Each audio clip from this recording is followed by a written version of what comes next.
Thanks for joining us on episode 1658 of the Inspired Stewardship Podcast. I'm Douglas Lynam, and I challenge you to invest in yourself, invest in others, develop your influence, and impact the world by using your time, your talent, and your treasures to live out your calling. Having the ability to recognize that money is a tool, no more, no less, is key. And one way to be inspired to do that is to listen to this, the Inspired Stewardship Podcast with my friend, Scott Mader.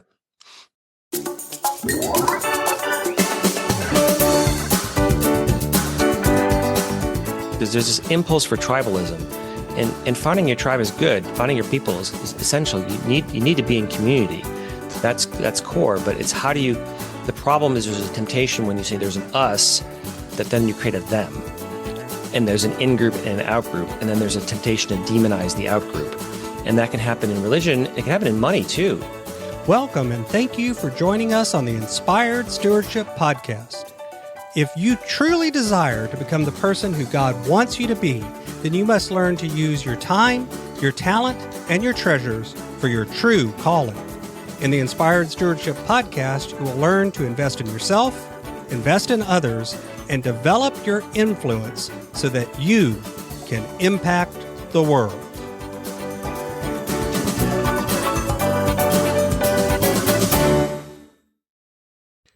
In this podcast episode, I interview Douglas Lynam. I asked Doug about how he moved from Marine to monk to money manager, and yet sees all of those as related to his ultimate calling.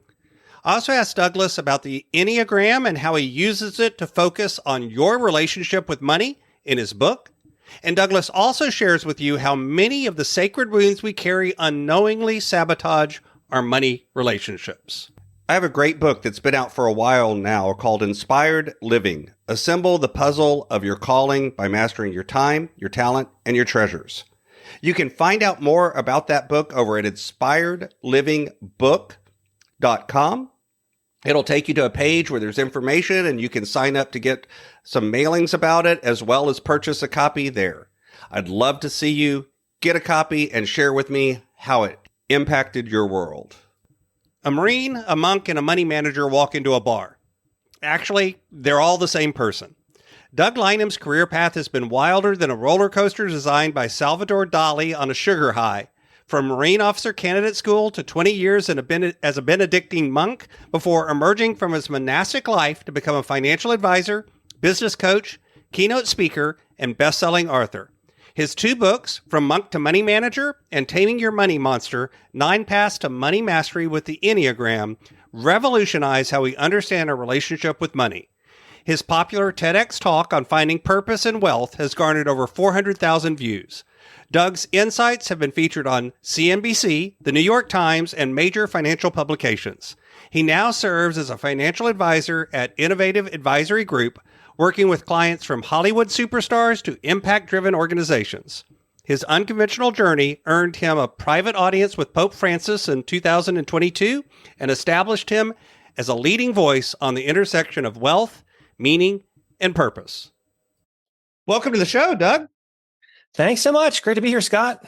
Absolutely. So I talked a little bit about in the intro about some of the things that you've been doing. I love what designed by Salvador Dali on a sugar high, I think is how you put it at your intro, but which is probably the best description of a life journey that I've ever heard.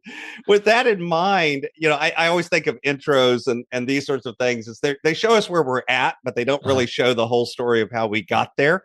Yeah. And obviously you've had a very interesting journey. That's part of what attracted me to talking to you, but talk to us a little bit, take us back in time, and how has your journey evolved, and why is this where you kind of feel that you're at now and the message that you feel called to share now?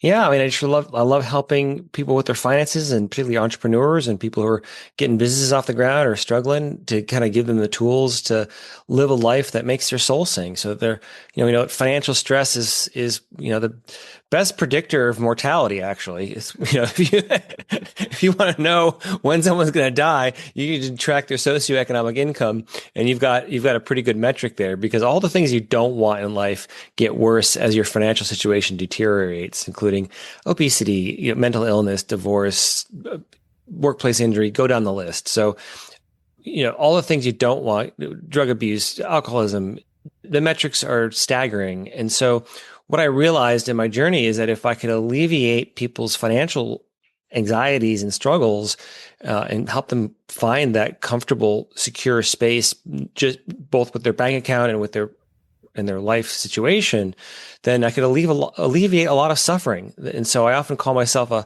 suffering prevention specialist. Just kind of that's really what I feel called to do, and offer some tools to make that possible. So that's kind of where I'm at now. If you want to back up and go to the childhood story and see how we got here, that's another journey. Yeah. How did you get here? I mean, obviously Marine, monk, but even Marine, how did you go into that? Why did you start your journey, post childhood, and that kind of going into the military, becoming a Marine, doing all of that? Yeah. Well, so, I grew up outside Chicago in a kind of affluent suburb called Naperville, Illinois, and money was relatively abundant as I was growing up. My dad was a CEO, my mom was a CPA. There was resources, but money was a taboo topic. It was harder to talk about than sex. And money, it felt like, from my childhood perspective, it felt like money got weaponized, where it became a tool for control and manipulation and revenge, basically, in a pretty bitter divorce. And so the kids kind of got put in the middle of a constant game of financial chicken, where it's like, you need something, you ask your mom, she says, ask your dad, you ask your dad, she asks your mom, and you just end up kind of going without some basic things that even middle class kids had, like new shoes for gym class. I was like, I'm wearing these shoes with holes in them. Why? Because it's just such a hard of a fight to try to get something, out of from the situation. It wasn't worth the politics to at any rate. So I grew up with a very negative mindset around money and capitalism and corporations, and realized it over time that was just me projecting my daddy issues on things. So I had to get over that. But I first went off to the Marine. I was looking for a life that was completely radically different from how I was raised. I went off and tried the Marine Corps. I thought that would be a great way to prove I was a manly man who could do manly things, and maybe actually get some approval from my dad. Didn't really work. And so I also realized that unresolved anger issues and high explosives were a bad combination. So I should probably think of a different career choice for my life path. And I kind of had a spiritual awakening and thought, well, what would be a higher calling? I'm going to leave the Marines was a higher calling than that. And so my thinking at the time was like, well, okay, I'll go off and join a monastery. That sounds it was a great way to really annoy my parents. They're absolutely flabbergasted, but I was hoping it would give me the kind of the esprit de corps I love, the sense of purpose, the discipline, the community, and maybe a higher purpose than blowing people up. So, not that I love the Marines. I actually respect them immensely. We need them. I'm not trying to put them down. Just that was kind of from where I was at in that space. So I thought I was going to escape the world of money and materialism forever, and by taking a vow of poverty and living this life of radical simplicity. But then I got to the monastery, and in a very ironic twist of fate, a couple of years after I arrived, our community went bankrupt because I guess we took the vow of poverty a little too seriously. We all sort of hated dealing with money. It was still a taboo topic, and even though our hearts were in the right place, our minds were not. Why we were smart, we were educated, we were disciplined, we had all the things, and yet this money thing was just a constant drag on the community. And so, for whatever reason, I sort of volunteered to take on that project because no one else wanted to do it, and I didn't know anything about finance because I was financially illiterate at the time. I walked out in the world knowing nothing about the world of money management, but I self-taught and then pulled us through that. And that's a long story, but essentially, I was in the monastery for 20 years. And then, after I built up some skill sets of some self-confidence around this topic, monastery guests would often come to our community looking for spiritual guidance and looking for, help. And I realized that, they asked me to pray for them, but I realized a budget would actually work a little bit better. We could do both. These aren't mutually exclusive. That you can pray all day all day if you want, but if you don't take right action, if prayer alone was going to solve our financial problems, then we monks should have been billionaires, right? Yeah. It was like it's just not how reality works sometimes. And so a lot of the spiritual problems that people were coming to me with really were financial problems or had a financial problem in the background that was causing stress. Somebody dies, but there's an estate to probate and they don't know what to do. You're a widow. I don't know how to, or, like I have a widow who comes and her husband handled all the money for their entire lives. And now she doesn't know, well, what do I do? Okay. So you're dealing with the grief of the loss, but now you're trying to figure out all of finance at the same time. And it's really overwhelming. That's just one example. And so I got kind of good at that. And I was also in a teaching order. So it was a Benedictine monastery, Catholic, and I was the head of the math department at a prestigious private school. And I thought it was a shame that we were sending kids out in the world financially illiterate. And I didn't want to have them have the same problems I did. So started doing that for over a decade. And then took those skills and leveraged them when I was ready to leave the monastery into a career in finance and became an investment advisor to try to, help people with their money and take these skills and build a new life for myself. So I became an investment advisor. My weird story, and I'm skipping some stuff here, but I then got featured in the New York Times. I got a 2-book deal from HarperCollins and so on and so forth. So my career really took off at that point. And here I am today talking to you. So a couple of questions came to mind. I noticed that the Marines and even the monastery are both considered, I would think from looking at them from the outside, they're highly structured, they're highly disciplined, there's hierarchy, there's expectations, and even to some extent, money management, right, is that kind of, there's rules, there's things that you do, things that you don't do. How do you think that those are all things that are in common with your career? And yet you also were trying to, you went from, I'm going to be a Marine so that I impress my parents to I'm going to be a monk because it ticks them off, right. And yet you're still attracted to the discipline, the hierarchy, the rules. How do you think that played out? Well, I think because I grew up in such a chaotic environment in childhood, there's a good friend of mine, Richard Rohr, he calls it the wisdom pattern, and that we're always moving through this cycle of what he calls order, disorder, and then reorder. So that's just sort of just this natural process of life. And that for kids, what you really want to do is start them in order, right? Give them a strong structure and ordered environment. And then they can they can rebel, they can go into disorder, and then there's reorder and a kind of maturity. But I think I missed the order part as a kid. And so I had to kind of it was sort of a weird backtracking in a way. Like I felt so lost. I felt so without purpose or direction or guidance. And so I think I was looking for those things, and those different structures provided it for me, even if it's in a bit of a cookie cutter way. It helped me mature. And I'm very grateful for those opportunities. Other than that, or what else do you see as kind of the threads connecting those decisions that you made?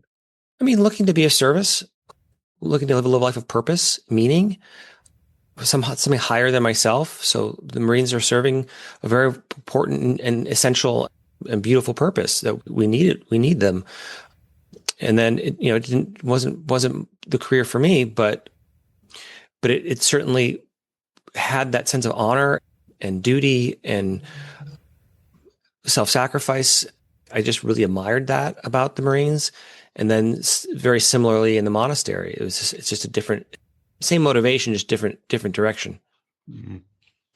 So one of the things I like to unpack on the show is what I call the intersection between our faith journey and our life journey, and then our life journey back to our faith journey, and how those often have a feedback loop.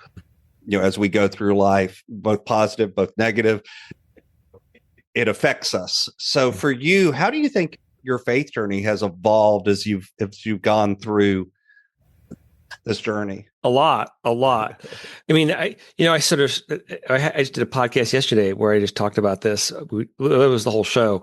It was a Christian podcast, and we were just talking about my faith journey. And, it's a long and complicated, my faith journey is even more complicated, I think, than my career journey. But, I started, I first got introduced to Christianity really in my teenage years. I wasn't raised in any faith tradition at all, but I had a good friend of mine, my best friend. So I always tried to get out of my house as much as I could. So I was doing sleepovers. Steve Olson was my friend in high school, and his family was a very evangelical household, and he wasn't particularly religious, but his parents were. And they would say, well, you're spending the night here Saturday night. We're going to church Sunday. Do you want to come? And I'm like, sure. So I found real community there, and it was in Wheaton College, if you're familiar with that. And it was beautiful. They were a very loving family, but then I found over time that kind of rigid dogmatism got under my skin a little bit. So I found this family very loving and kind, but the theology not so much. So I sort of rejected it was sort of a simplistic theology. So I rejected God. I rejected Christianity because of what I saw as some hateful behaviors within that church community. But realized it took me a while to realize I was rejecting a kind of a dumb definition of God. Two different things. Yeah. I'm not. So I went atheist, agnostic for a long time, pseudo-Buddhist. And then I joined a monastery without any faith, which is odd. I wasn't Catholic and I wasn't particularly religious, but I thought there was some real wisdom here in these monks, and I wanted to learn from them. And I thought if I was going to figure this junk out, where better to do it than in a contemplative monastery? And so when I was there, it certainly started off in the Catholic faith, but then, our community was surprisingly open theologically. And I got to explore all the world religions over those 20 years. People would come to our community of all faiths, actually, Jewish, Buddhist, Hindu, whatever.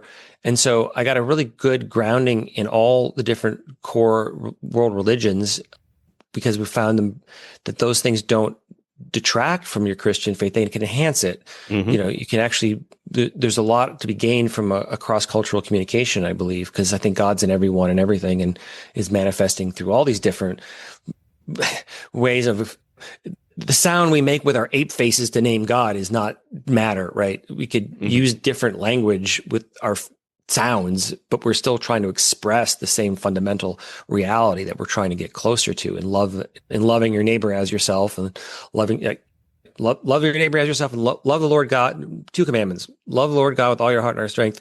Love your neighbor as yourself. Now, you can do that through any number of different mechanisms. And our community even spent a summer in India at an ashram there, exploring some different traditions as well. So it really I got a rich, deep, philosophical, theological whirlwind tour. And then when I left the monastery, of course, my faith collapsed. It was not an easy transition out, and not a happy one, I'm afraid. So that was a very much dark night of the soul period for me, where I felt like,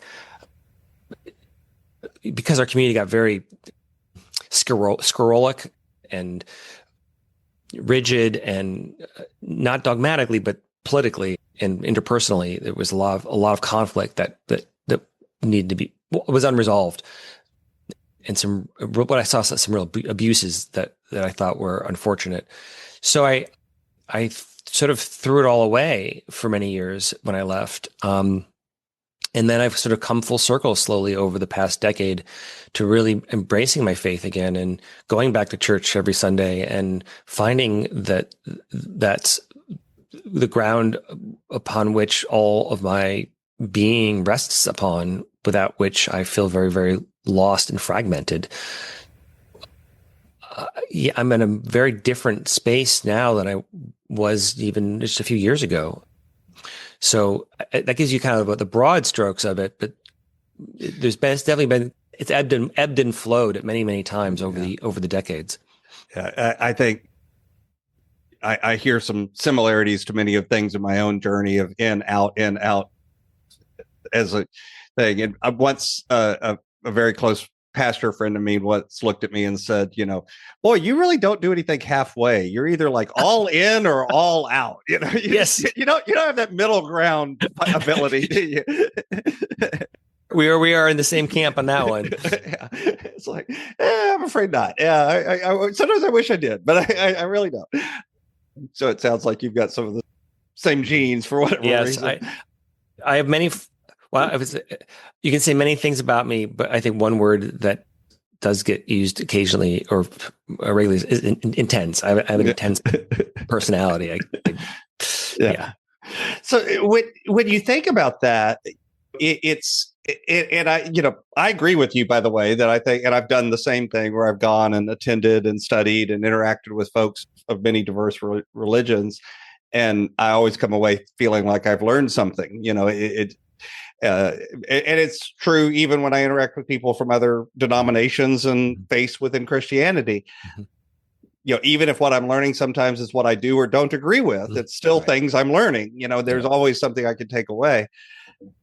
And yet, I think it's hard sometimes for us to look at things that way. As humans, we like to find a group, belong to that group, and then anything that attacks that group must be bad. That's just, we're very tribal. We're very, in that sort of way. In reflecting on the work you've done around money, because I think there's a connection there, but do you see some of that same thinking of belonging and identity? How does that play out when it comes to our money and the relationships that we have with money as well? Yeah, that's a great question. And it's a difficult one, because there's this impulse for tribalism, and finding your tribe is good. Finding your people is essential. You need to be in community. That's core, but it's the problem is there's a temptation when you say there's an us, that then you create a them. Mm. And there's an in-group and an out-group. And then there's a temptation to demonize the out-group. And that can happen in religion. It can happen in money too. So I saw that in many, what we call dualistic thinking. So a good mentor of mine named Father Richard Rohr, he often talks about this sort of dualistic thinking around religion and I'm of course applying it to money, is we want to think that there's the good guys and there's the bad guys, and we want to put ourselves in the good guys camp. And so what I saw in the monastery was this unhealthy attitude towards money at times. And I was guilty of it too. It's like, and there's a lot of religious scripture that needs a little bit more nuanced understanding when we like, it's easier for a camel to go through the eye of a needle than for a rich person to enter the kingdom of heaven, or money is the root of all evil, and all these things that, which when you dig into the actual text, it doesn't translate quite the way we interpret it. And I could give you a theological deep dive on that, but I'll move forward and just say, like, there was this temptation to say the rich people are bad and poor people are good, right? Mm-hmm. Rich people are evil and poor people are somehow, more blessed, or there's something more inherently virtuous or unvirtuous about having wealth. And then vice versa. You see that people who glorify wealth and they say, well, I'm rich and you're poor and you must be lazy and stupid. And it's just nonsense, right? That what it took me a long time to realize is that there's good people all over the world, and your level of, we could say, virtue, or your level of decency as a human being, it has no correlation to your bank balance. Those things are just uncorrelated, right? And once you kind of get your head around that, it kind of helps you get out of these dualistic traps of thinking one side of the other is good or bad or evil or right or wrong. And it kind of opens things up a bit. And it also frees us as entrepreneurs to say, like, there's nothing inherently bad with wealth. It's how we're using it that needs to be examined, and whether we're using it for love and service and to make the world a better place, or are we using it for egoistic self-aggrandizement or actually harming people. Or making the wealth at the expense of other people, as opposed to, out of service to other people. Right. The interesting thing to me too is I've been in a church environment where I've heard 4 views held up all as 100% true. And what's interesting is they are, if you're poor, you have virtue.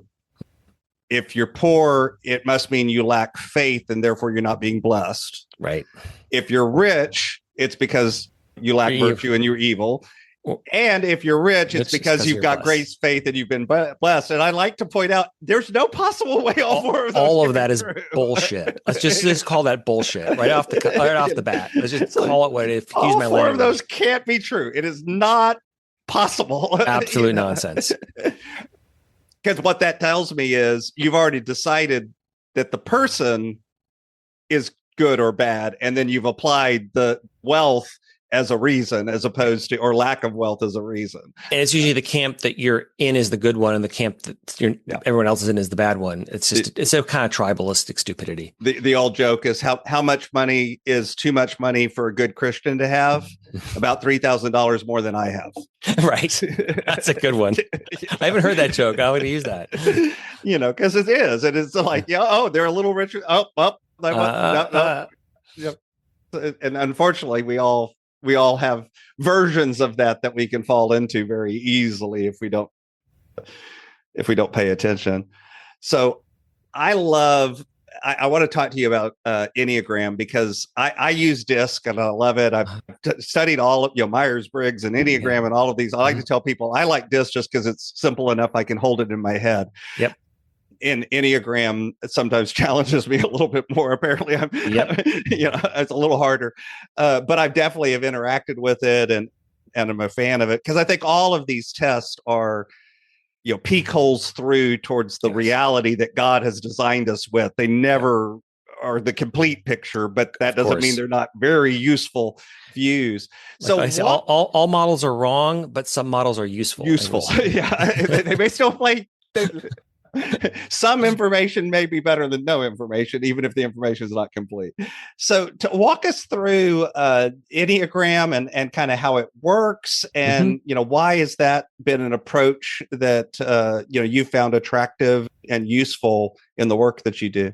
Yeah, well, I found it helpful because first of all, I find that it works. There's a sort of empirical validity to it, and I've really tried to ground it in my latest book, Taming Your Money Monster. 9 Paths to Money Mastery with the Enneagram. Shameless plug. So let me plug my book a little bit.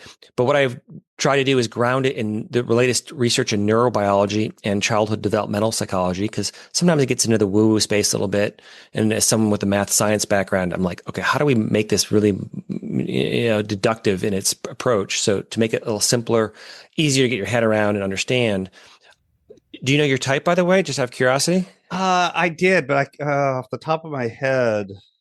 I don't remember off the top of my head. Sorry, I'd have to pull it out. Well, here's we could try this just as a teaching tool. If we could try to armchair diagnose your type. Sure. And then that can give you kind of people a sense of how it works. I'll probably be able to remember if we do it, whether or not that's what I got the last time I took a test. So I can't explain all of it, in just a few minutes, but essentially what we know from the neurobiology is that in all mammals, there's 3 core negative emotions. There's fear, there's grief, kind of / shame. They're kind of it's hard. They're sort of interchangeable, but it's the grief circuitry, but it comes out as shame sometimes in humans. So think of it as anger, grief, shame, and then the third one is fear. And so what happens is, and I won't go through the whole process, but essentially, we have to keep going. So when you're born, right, you sort of we develop what I call you have a physical umbilical cord that gets cut, but then you develop this psychological umbilical cord to your caregivers, so they can do the driving of your ego when you're in your infancy. And that psychological umbilical cord also has to get cut, but it can only be done so with negative emotions. And so these are the big 3 negative emotions that do the cutting, that allow you to do what we call individuate and differentiate. And it typically gets cut through the boundaries, the necessary boundary setting that, the no's that your parents put on you, like don't touch the hot stove, don't kick the dog, don't bite your sister. Like those no's have to be backed up with a certain kind of negative force.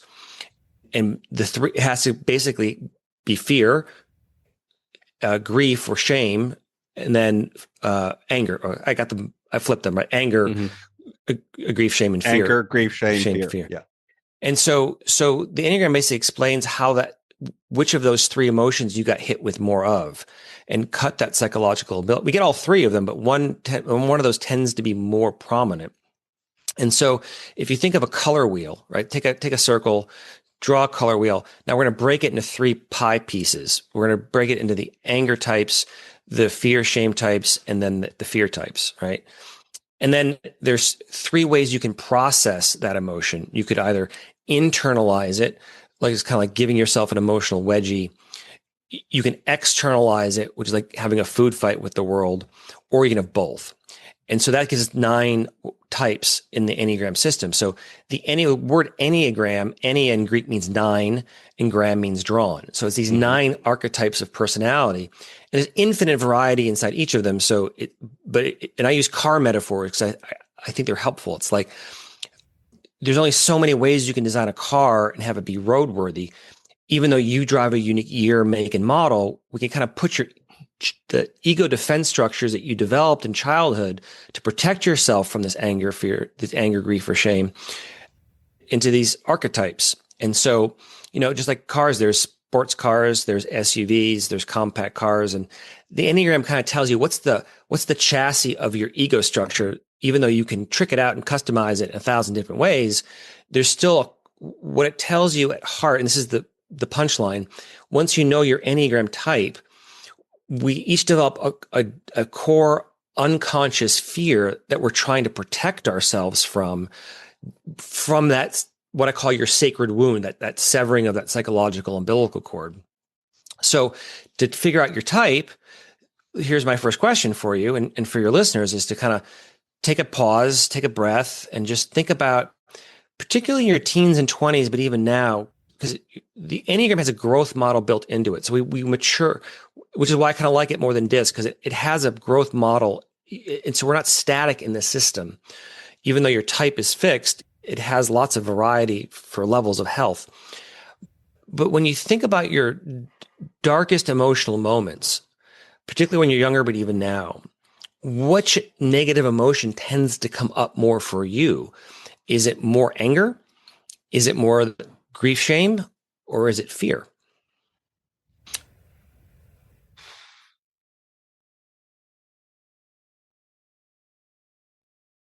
Probably more of the grief, shame, I would say. Okay. So if that's true, then now we've narrowed the 9 choices down to 3. So now we got to figure out from the 3 types in that grief, shame triad. So I'll give you 3 choices and see which one of these fits you.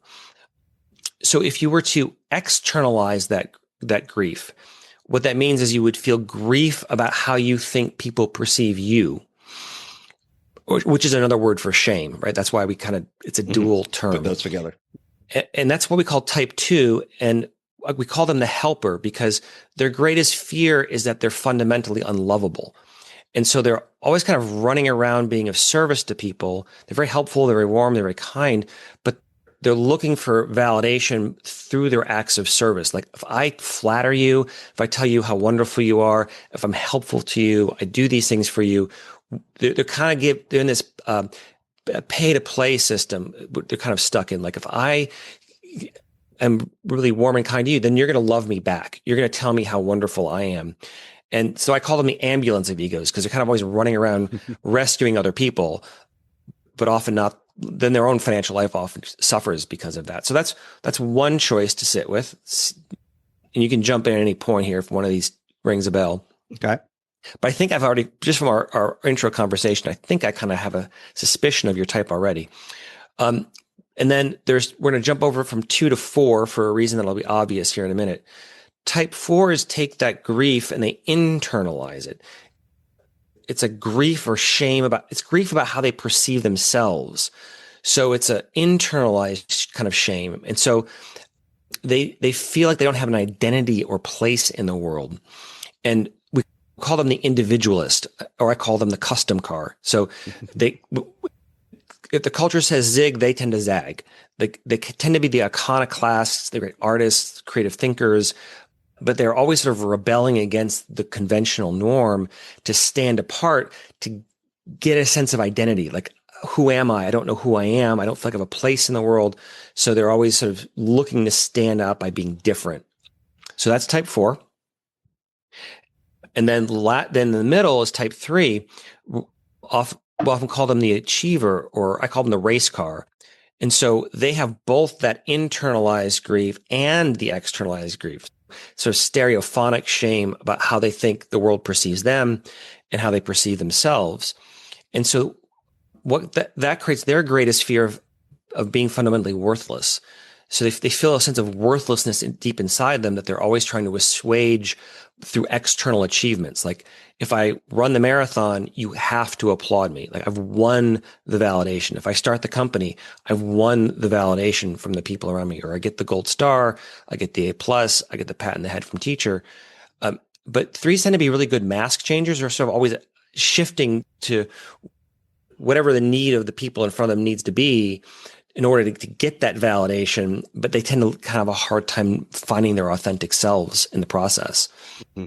That was probably the closest of the 3 you've described. Yeah. It's kind of how I pegged you at that when from something you said earlier. I forgot, it was a key word you said. I was like, I think you're a 3. And I'm a 3 too, so we can commiserate there a little bit. So we're in the same boat there. So that gives you a little sense of how it works. And then we can talk a little bit about how that can relate to money and finance and entrepreneurs and business. Yeah. So because I know there's 9 types, like you said. So there are some other types. Real quickly, could you kind of go through the other blocks for those folks that maybe didn't hear in the 3 that you've already said? Hey, that's me. Take a little more time if you're okay with that. That's okay. So let's just jump over to the anger triad. That would be, we'll start with type 8. So we're going to kind of go around this color wheel. And then the numbers don't mean anything. The numbers are just placeholders. Just where they are. It's not a ranking. Yeah. You could call them a number. You can call it a color. You can call it whatever you want. It's just literally a placeholder. So type 8, they're in the anger triad. And so they take that anger and they've externalized it. And so type 8, we call them the challenger. I call them the Humvee of egos, because what happens for the type 8 is that sacred wound, or that psychological umbilical cord got cut by anger, the external. And so it creates their greatest fear, or the greatest unconscious fear of being harmed or controlled. So they hate being controlled.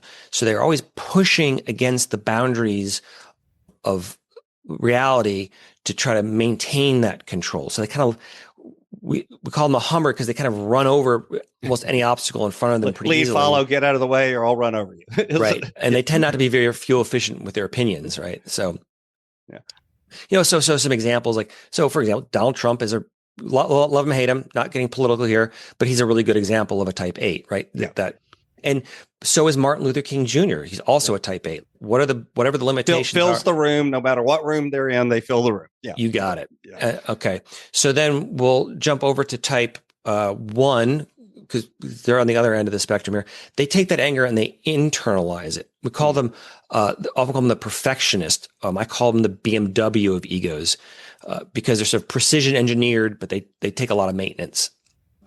But they've taken that anger and they've internalized it, and they direct it towards themselves. And that creates their greatest fear of being bad or defective.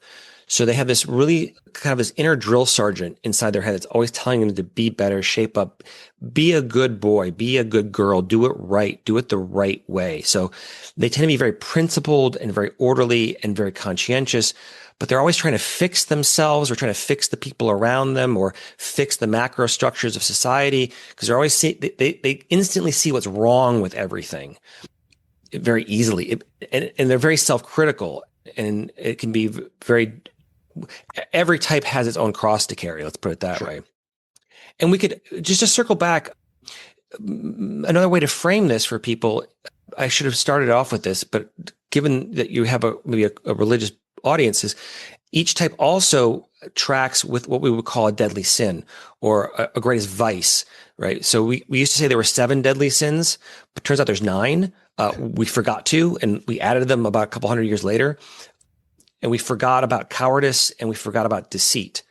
So when you add those two deadly sins into the 7 original, you get the 9, and your Enneagram type also tells you which of those you're more prone to, right? So if we go back to the 8, their greatest vice, you would say, is lust, but it's not just sexual; it's lust for intensity. It's that lust for life, adrenaline junkie, even, right? It's like more, right? Just that power, And then for 1, we would say that their vice is anger, right? They have this anger inside them that really eats away at them. So those are the, and then if we jump into the middle between those, we get type 9, and we call them the peacemaker. Or I call them the RV of egos, because they have both this internalized anger at themselves kind of for not being able to meet their needs in childhood, but then they have this externalized anger at the world for not meeting them either. And they sort of learn to go along to get along. Like, if I don't care about what the outcome is, then any outcome is acceptable because I'm not going to get what I want anyway. And so we say that they're very peace loving, very peaceful, but their vice, their greatest sin tends to be sloth. They have a hard time taking action and getting off or asserting their real needs and saying, this is what I want. If you ask them, where do you want to go for dinner?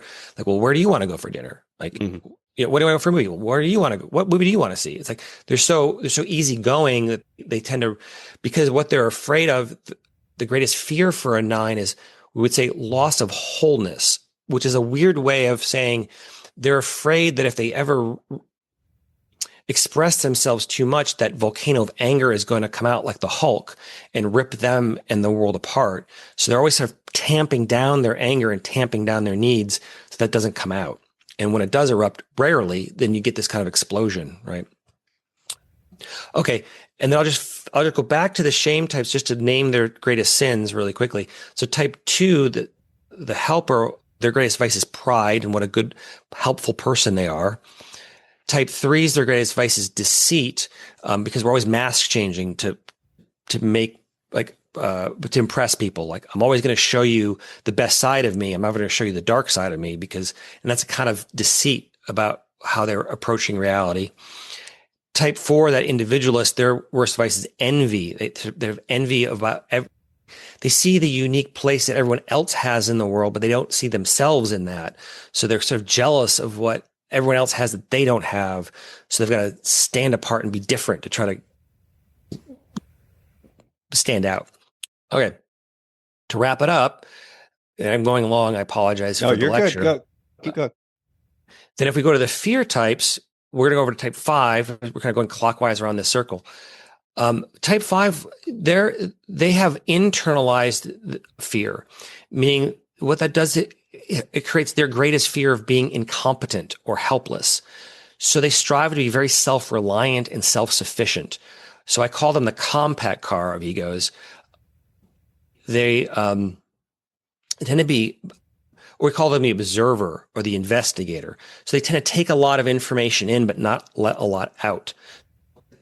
Albert Einstein is a good example. Even Warren Buffett's an example. Like, people who are very good at figuring things out in their head, they tend to be they tend to get trapped in their head sometimes too. Tend to be the brainiacs of the Enneagram in many ways, but they're so concerned about being competent that it's like, I'd also call them the compact car because they have a very small gas tank for social interactions, because they're always taking information in, and there's this infinite amount of emotions and data and stuff coming at them, and they're trying to figure it all in their head, and it kind of wears them out really quickly. So they're the people who are going to leave the party early. Generally, they're overwhelmed. They've had enough. See, I'm seeing I hear a lot of myself in that one too. Yep. And honestly, that's the other one that you've said so far that I went, yeah, I got a lot of that. Okay. Well, maybe you're 5. Yeah. So that's another possibility. The thing you tell about a 5 is that they do tend to be more introverted, and 3s tend to be more extroverted. So that's not an easy armchair diagnosis, but something to think about. Okay, then we're going to jump over to type 7. We're going to skip 6. 7s externalize their fear, and they tend to be very outgoing and gregarious, kind of the opposite of 5s. They got that sacred wound, that psychological umbilical cord gets cut by fear, that then they're afraid the world isn't going to meet their needs. they kind of grew up in a inconsistent household. Sometimes their needs got met, sometimes their needs get met.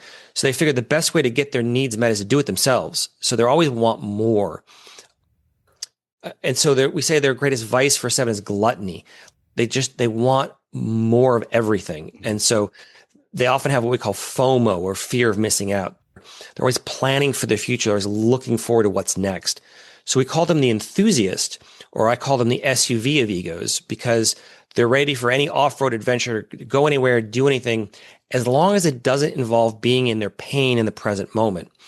Because the greatest fear for a 7 is being trapped in pain or privation. So they're always trying to avoid pain and avoid privation by getting more of whatever it is that they want into their lives. And then 6, and I didn't mention the vice of the 5, I think. So the vice of the 5 is avarice, that pulling in, always wanting more information, right? 6 is, their greatest fear is cowardice. And so 6s have this internalized fear. They feel like they don't trust themselves like the 5, and they don't trust the outside world like the 7. And that kind of traps them in this place where they're always looking for security and certainty. So they're the ultimate,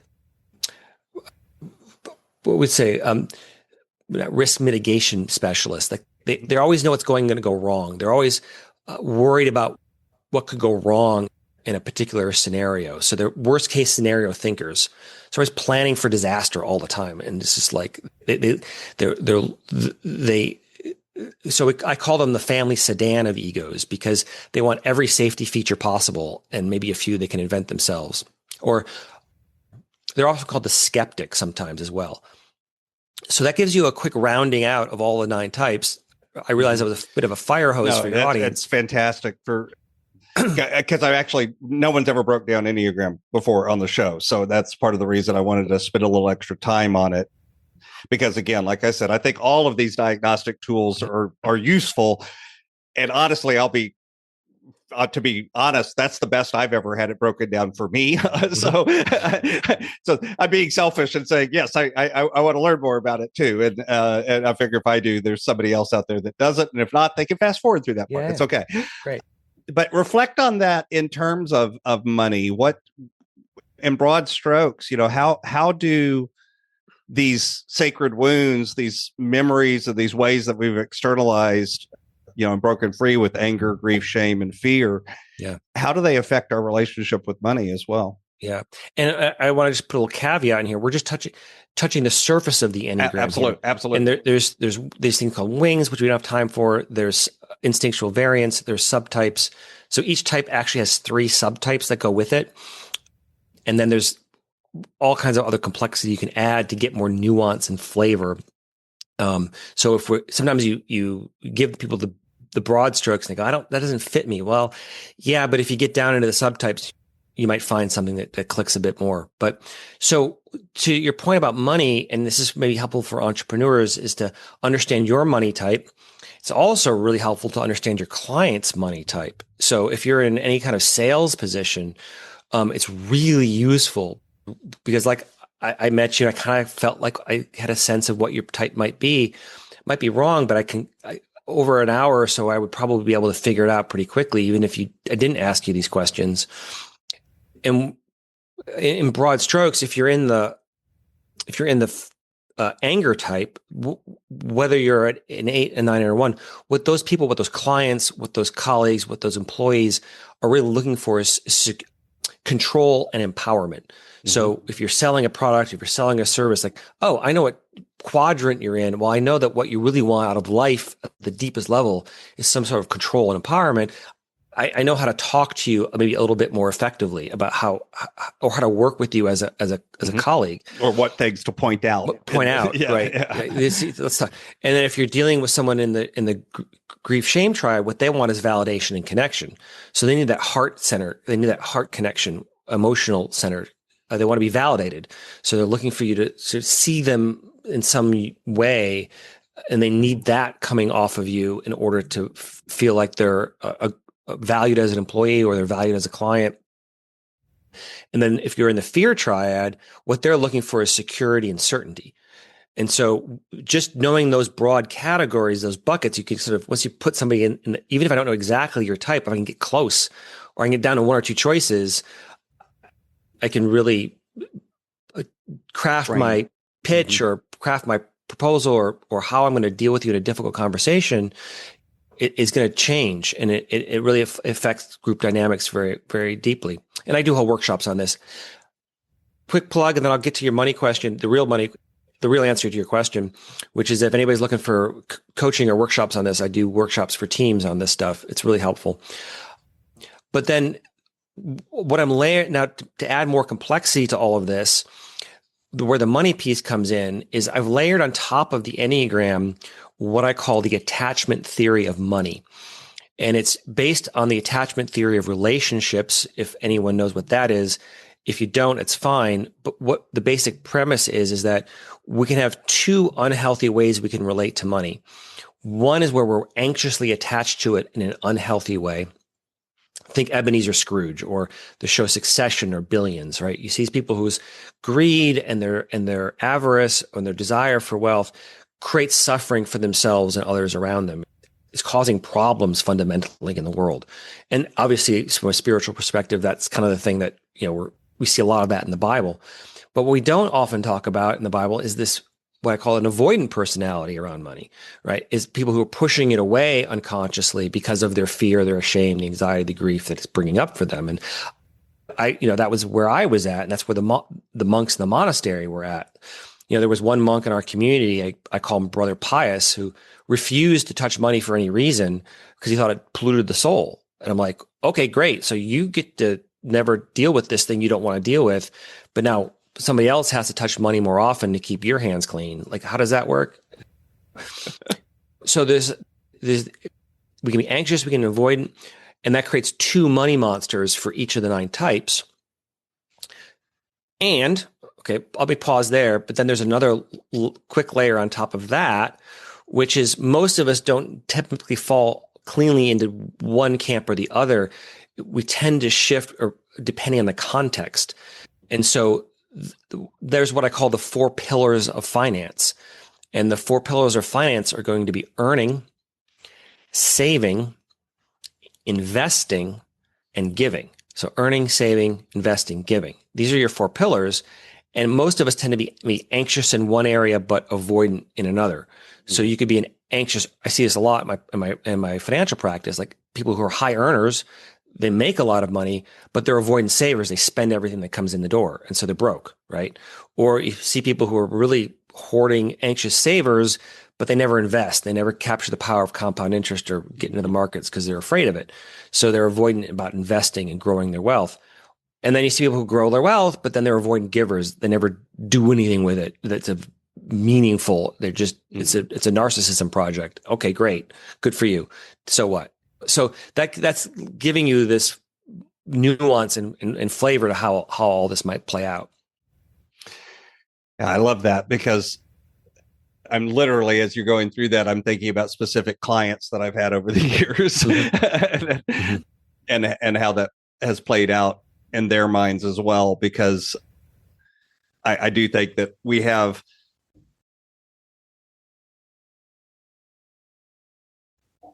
those behaviors that we all have that and a lot of times I think it's becoming conscious of them is so important, because it's until you know that there's a problem, you can't do anything about the problem, so to speak. And so much of this stuff especially because it starts getting programmed into us so early that we almost are blind to it. It's sort of it's just the environment that you've existed in so long that it's just normal. Yeah, exactly. Yeah. And so again, it's about exploring your childhood wounds and exploring the money traumas that we have that may push us into these different unhealthy ways that we can relate to money. So I've got a few questions that I like to ask all of my guests, but before I go there, is there anything else about your work or your books that you'd like to share with the listener? Yeah, I think the one thing about this book, Taming Your Money Monster, that I'm so excited about is and kind of the intellectual project I was trying to solve, the intellectual riddle I was trying to solve with it is, excuse me, is there an intellectual framework? Is there a way to help people make better money decisions, more ethical decisions around their finances that transcends religion, politics, and culture. What would that be? Like, because if there isn't some universal framework that we could all agree upon, then we don't have any way to talk about this in broad strokes. And so that's the kind of the nut I was trying to crack. And I think I've done it. And I think that's what I'm really most proud of with this work is like, okay, now there's a universal, it's a universally applicable, you don't have to agree with it. You don't have to believe in Enneagram. Maybe it's not your cup of tea, but if it is, then, it doesn't really matter what your religious background is. It doesn't matter what country you live in. Someone in Afghanistan just reached out. They're translating it into Farsi right now because it's working well there. And someone in India is translating it because it's working well there. So it has, and some of the book sales have been higher over in Asia than even in some of the, Western countries. So it's really kind of fascinating to see how it really does transcend all those barriers. So my brand is Inspired Stewardship, and I kind of run things through that lens of stewardship. Mm-hmm. And yet I've discovered over the years that that's one of those words that can mean a lot of different things to a lot of different people. Mm-hmm. So when you hear the word stewardship, what does that word mean to you? It means aligning my earning, saving, investing, and giving towards a higher purpose, towards a purpose that makes my soul sing, that all of it is working towards the greater good, to the best of my understanding, that it's in service of God, that's in service of it's service of love. Now we could, whether we want to, whatever. I don't want to put any theology on the word God too much. I want to leave that a bit of an open for the listener to the God of your understanding, right? And that ultimately that God has to be, I think all of our traditions, that God is fundamentally rooted in love. And so that money, my career, and I'm trying to model it to the best of my ability and never being perfect at it. Good Lord knows, far from it. But that it all aligns towards something higher purpose. So it makes life worth living. It makes work meaningful. It makes even though there's tedium in it, there's joy in it. And to feel like when I die, like haven't wasted my time here and made it a little bit better than I found it, hopefully for some people. That brings me to my favorite question that I like to ask everybody. Imagine for a moment that I could invent this magic machine. And with this machine, I could take you from where you are today and transport you into the future, maybe 150, maybe 250 years. Mm-hmm. And through the power of this machine, you were able to look back and see your entire life, see all of the connections, all of the ripples, all of the impacts you've left. What impact do you hope you've left in the world? Well, first, I hope people forgive me for my mistakes. Hope there's some grace that the world will have and look back and say that, yeah, you made some terrible catastrophes in your life, and yet it was worthwhile. There's something ultimately redeeming about the work I've done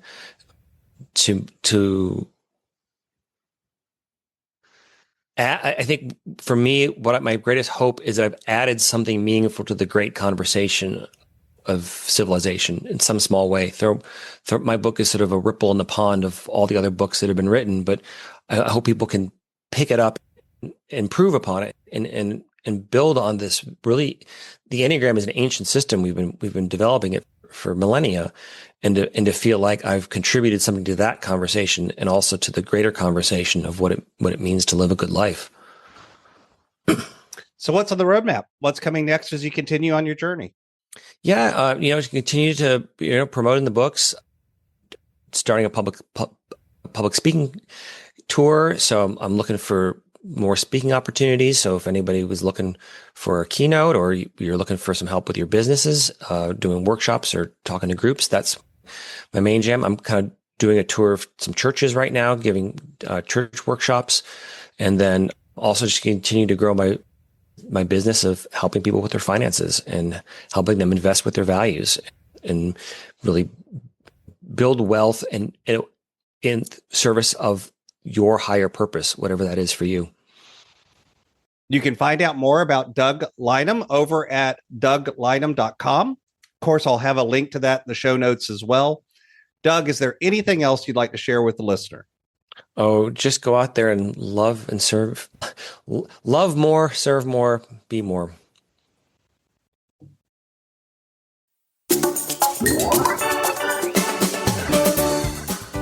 Thanks so much for listening to the Inspired Stewardship Podcast. As a subscriber and listener, we challenge you to not just sit back and passively listen, but act on what you've heard and find a way to live your calling. If you enjoyed this episode, please do us a favor. Go over to inspiredstewardship.com/iTunes rate, all one word, iTunes rate. It'll take you through how to leave a rating and review and how to make sure you're subscribed to the podcast so that you can get every episode as it comes out in your feed. Until next time, invest your time, your talent, and your treasures. Develop your influence and impact the world.